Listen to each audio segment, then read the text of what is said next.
Hello everyone, कैसे हो आप सब। आज एक छोटा सा केस लाया हूँ, जो एक एरर के बारे में है। तो काफ़ी अच्छा केस स्टडी है ये, जो आपको काफ़ी हेल्प कर सकता है आगे कुछ बायोस रिपेयरिंग के काम में। ठीक है। तो इसमें ये है कि जैसे कि मेरे पास ये एक बैकअप बायोस है, तो इसको मैं एम एनालाइज़र में चेक करूँगा। पहले तो हमारा फर्स्ट स्टेप यही होता है कि हम उसे चेक करते हैं कुछ दिक्कत तो नहीं उसमें। अब इस बायोस में नो डिस्प्ले का इशू है, तो उस हिसाब से ये मैं कर रहा हूँ। ठीक है, ये मैं आपको बता रहा हूँ एक एरर के बारे में जिससे आप ये इजीली सॉल्व कर सकते हो। ठीक है, तो इसको मैं चेक कर रहा हूँ, तो मुझे यहाँ कोई एरर नहीं दिख रहा नीचे, और ये एकदम परफेक्ट बायोस दिख रही है, और ये इनिशियलाइज्ड पे है, तो ये सब तो आप जानते ही हो आजकल। और 15 की है, और कॉर्पोरेट एलपी है बी चिपसेट। तो इसमें देखते हैं, हम इसे एमी क्लीन करना चाहते हैं। ठीक है, तो हम एमी क्लीन के लिए क्या करेंगे, FITC टूल ओपन करेंगे और हमारी जो बैकअप बायोस है इसमें डाल देंगे। तो यहाँ मुझे एक एरर आ गया, ये कह रहा है फेल टू CSC रीज़न। ठीक है ना, तो एक ये एरर है। तो इसके लिए हम क्या करेंगे, इसके लिए हम देखेंगे कि यहाँ पहले इसे मैं डिलीट कर दूँ। हमारे पास एक टूल है जो CSC फिक्स कर सकता है। तो एक ये टूल है जिससे मैं इसका CSC जो एरर है उसको मैं फिक्स करवा दूंगा। ठीक है, तो इसने मुझे यहाँ एक पैच करके दे दिया है। हालांकि इसे आप मैनुअली भी कर सकते हो, उसमें थोड़ा वक्त लग जाता है, इसके लिए ऑटोमेशन है ये। तो ये भी ठीक है, मैंने अपने एक प्रीवियस वीडियो में इस बारे में बता रखा है, और मैनुअली आप कैसे फिक्स कर सकते हो CSC को। ठीक है, तो हमें जो है ये फिक्स हो गया है CSC, उसकी वजह से ही ये जो है डिकम्पोज में दिक्कत आ रही थी। ठीक है, तो मैं अब इस वाले को जिसको हमने पैच किया है इसे मैं FITC में डाल दूंगा, और आप देख सकते हो कि इसने इसे डिकम्पोज कर लिया है सक्सेसफुली।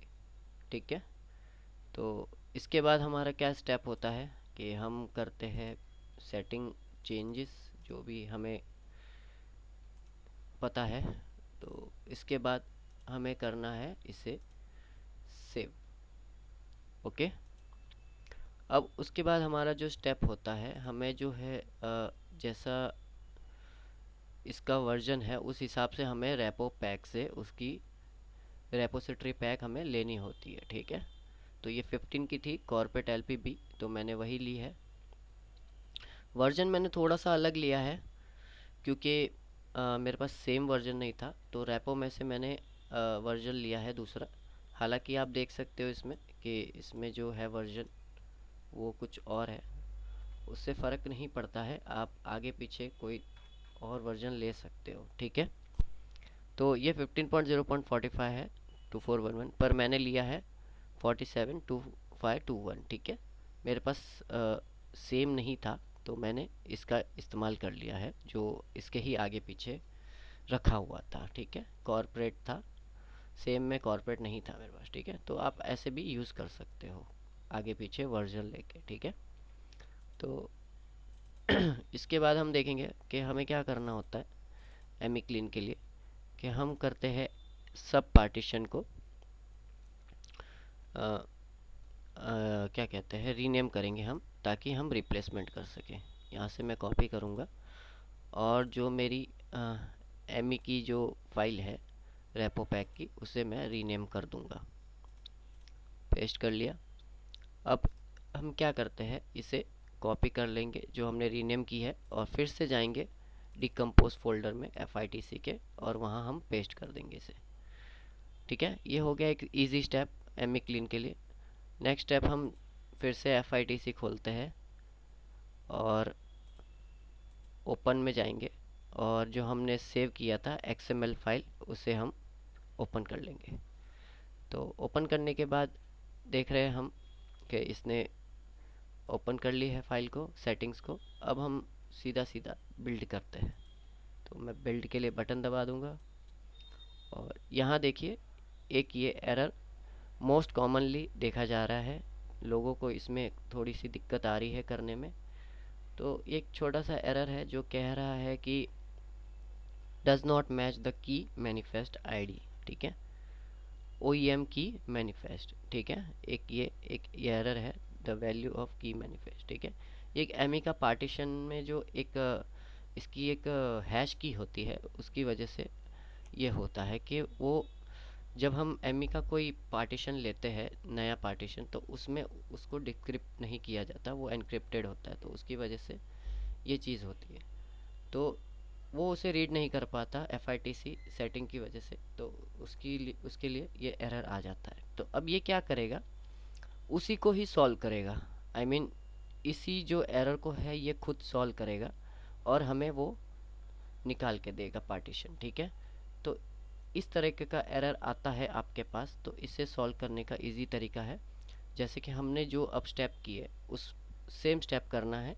पर अब देखिए, ओके मैं करूँगा, इसे मैं क्लोज कर दूंगा। अब आप देखेंगे कि यहाँ एक एक्स्ट्रा पार्टीशन क्रिएट होता है हमेशा, इससे पहले नहीं था। ठीक है, ये फिर एक एक्स्ट्रा पार्टीशन एमई का क्रिएट हुआ है। हमने क्लीन करने की कोशिश की पर नहीं हुआ, पर एक पार्टीशन सॉरी फोल्डर क्रिएट हुआ है। तो मैं अब इसमें जाऊंगा, इसमें मैं चेक करूंगा कि एक और मुझे जो मिला है एमई सब पार्टीशन, ये मुझे मिल जाता है। ठीक है, उसके बाद एरर के बाद तो इसको मैं कॉपी कर लूँगा। अब बैक आऊँगा फिर से, और जो हमारा डिकम्पोज फोल्डर था जिसमें हमने रिप्लेसमेंट किया था एमई को क्लीन करने के लिए, ये 10 MB का जो रेपो था ये था। अब इसने हमें अच्छा जो है पार्टीशन क्रिएट करके दे दिया है। ठीक है, तो उसी को मैं यहाँ रिप्लेस कर दूँगा। ठीक है, ध्यान से देखना। अब वो रिप्लेसमेंट हो गई है, इसे मैं फिर से डिलीट कर लूँगा। अब जो एक्स्ट्रा में से मुझे मिली थी, अब मैं फिर से FITC ओपन करूँगा और फिर से सेम चीज़ करूँगा, सेटिंग लूँगा XML की और फिर से कोशिश करते हैं बिल्ड करने की कि ये हो जाता है कि नहीं बिना एरर के। तो आपने देखा कि इसने आउटपुट जनरेट कर लिया है फाइल को और वो एरर अब नहीं आ रहा है, इसने उस एरर को क्लियर कर दिया है।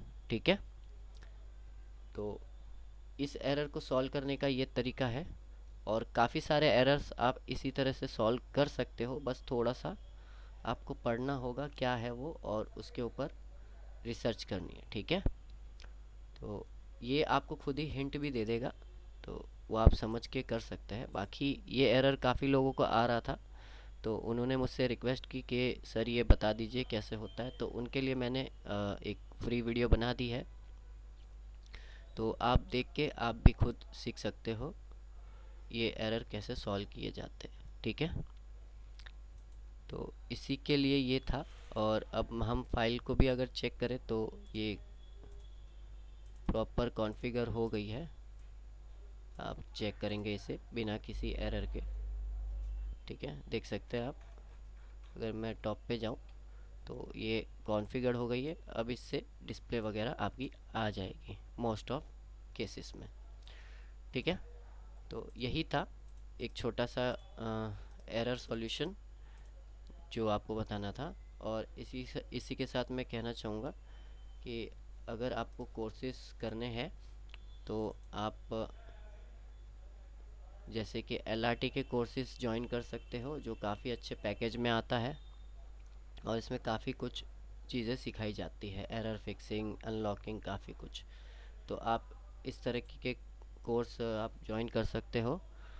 और ये कोई पेड प्रमोशन नहीं है, बस एक एक्सपीरियंस प्रमोशन है, तो उसके हिसाब से। और हार्डवेयर में अगर आप करना चाहते हो अच्छे लेवल पे, तो आप अच्छे इंस्टीट्यूट है जैसे लैपटेक्स हो गए, LCIT हो गए, ये सारे अच्छे इंस्टीट्यूट है। तो आप इन्हें भी ज्वाइन कर सकते हो। काफ़ी अच्छे लेवल पे आपको सिखाया जाएगा वहाँ। तो ये कोई पेड प्रमोशन नहीं है, पहले ही मैं कह रहा हूँ, ये सिर्फ एक एक्सपीरियंस प्रमोशन है, ठीक है। तो बाकी आपको दिखाना यही था एरर सॉल्यूशन के बारे में। और आपको और भी कुछ सीखना है तो मुझसे भी कांटेक्ट कर सकते हैं टेलीग्राम पे। तो यही था आज का वीडियो। तो मैं इसे क्लोज़ करना चाहूँगा। मिलते रहेंगे नेक्स्ट वीडियो में। और भी वीडियोस आप ऐसी चाहते हो तो मुझे फॉलो करिए और सब्सक्राइब और लाइक करिए, ताकि मैं ऐसी वीडियो और आपके लिए ला सकूँ टिप्स एंड ट्रिक्स वाली। ठीक है दोस्तों, थैंक यू सो मच आपके लिए।